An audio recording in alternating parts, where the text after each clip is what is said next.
माटी कहे कुम्हार से, तू क्या रौंदे मोए, एक दिन ऐसा आएगा मैं रौंदूंगी तो।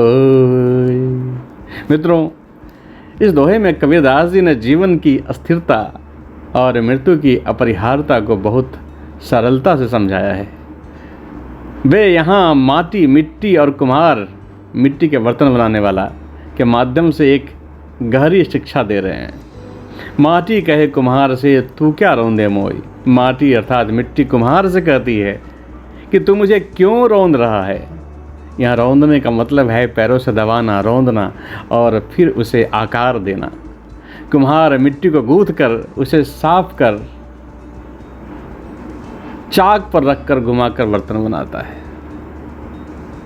इसलिए मिट्टी कह रही है कि एक दिन ऐसा आएगा मैं रौंदूंगी तो।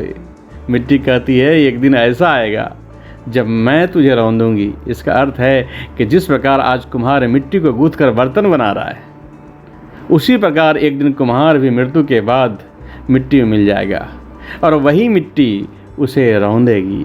मित्रों, जीवन की अनिश्चितता इस दोहे में समझाने का प्रयास किया गया है कि जीवन बहुत अनिश्चित है। आज हम शक्तिशाली हैं और दूसरों पर अधिकार जमा सकते हैं, लेकिन एक दिन ऐसा भी आएगा जब हम भी इस धरती पर मिट्टी बनकर मिल जाएंगे।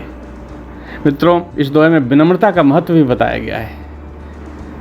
हमें घमंड करना चाहिए कि हम दूसरों से बेहतर हैं। ऐसा अगर करते हैं तो हम अपने जीवन को गर्त में ढकेल रहे हैं। इसलिए कभी भी घमंड नहीं करना चाहिए, क्योंकि समय के साथ सब कुछ बदल जाता है और अंततः हम सभी को मिट्टी में मिलना पड़ता है। यही जीवन का चक्र है। इस दोहे में जीवन और मृत्यु के चक्र का भी उल्लेख है। जैसे कुम्हार मिट्टी से बर्तन बनाता है और एक दिन वह बर्तन भी टूटकर मिट्टी में मिल जाता है, वैसे ही इंसान का जीवन और मृत्यु का चक्र चलता रहता है। इस प्रकार कबीरदास जी ने अपने इस दोहे के माध्यम से हमें जीवन के गहरे सत्य और मानवता के वास्तविक स्वरूप को समझाने का प्रयास किया है।